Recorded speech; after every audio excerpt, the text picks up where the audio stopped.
Jumpa kembali sahabat cinta Neo.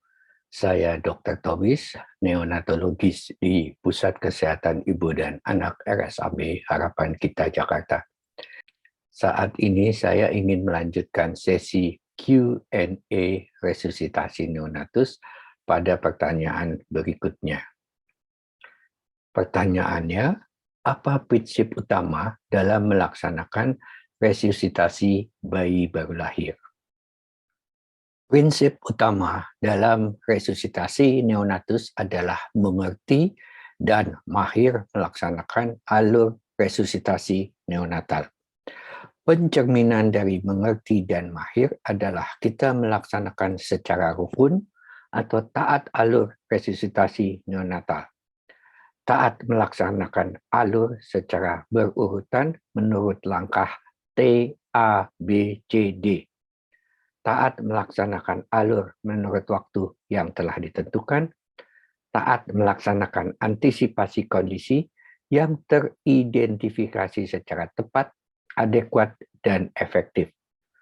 Untuk dapat mengerti dan mahir, tidak hanya dengan membaca dasar patofisiologinya saja, tetapi juga harus melakukan latihan alat dan simulasi kasus untuk menjadi mahir yang dilandasi oleh sikap profesionalisme dalam melaksanakannya. Pada slide, kita melihat alur resusitasi neonatal PPIDAI.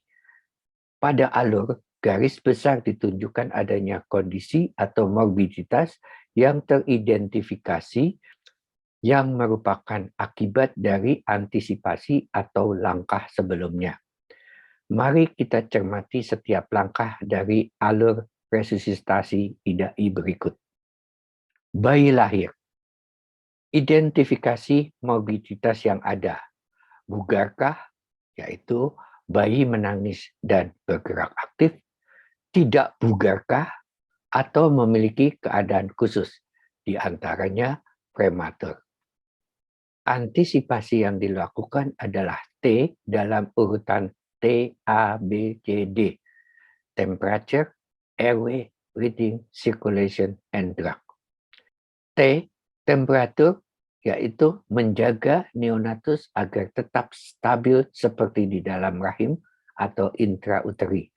Utamanya menjaga tetap hangat, suhu normal antara 36,5–37,5 derajat Celcius. Kemudian tetap menjaga jalan napas terbuka dengan memposisikan kepala bayi setengah ekstensi dan mencegah evaporasi yang akan mengganggu suhu tubuh dengan mengeringkan sambil merangsang bayi untuk bernapas spontan. Semua langkah ini yang kita kenal sebagai langkah awal. Hasil yang diharapkan adalah bayi bernapas spontan. Karena bernapas spontan akan terjadi proses oksigenisasi seluruh sistem organ, termasuk kontraktilitas seluruh sistem otot, termasuk otot jantung.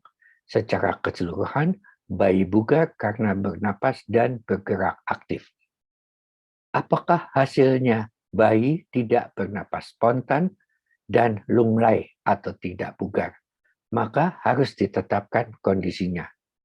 Bernapas spontan, tidak bugar karena sianosis, bernapas spontan tidak adekuat, tidak bernapas atau apnu, yang dapat diidentifikasi menjadi apne primer dan apne sekunder.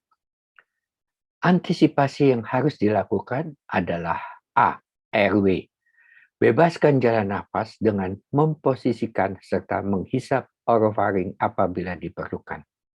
Yang dilakukan simultan pada langkah awal atau T. B. Breathing. Memberikan oksigenisasi sesuai morbiditas yang teridentifikasi. Hasil yang diperoleh setelah antisipasi B atau breathing adalah bayi bernapas, saturasi oksigen sesuai target menurut waktu, dan capaian peningkatan laju denyut jantung sesuai target. Apabila hasil antisipasi tidak sesuai target, lanjutkan antisipasi ke C atau circulation. Juga tidak mencapai target hasil antisipasi, Lanjutkan dengan antisipasi D atau drug. Sahabat cinta neo untuk mengerti dan mahir alur resusitasi neonatal PPI-DAI ini harus sering dilatih, khususnya pada fasilitas kesehatan yang angka persalinannya rendah. Sampai jumpa pada sesi berikutnya.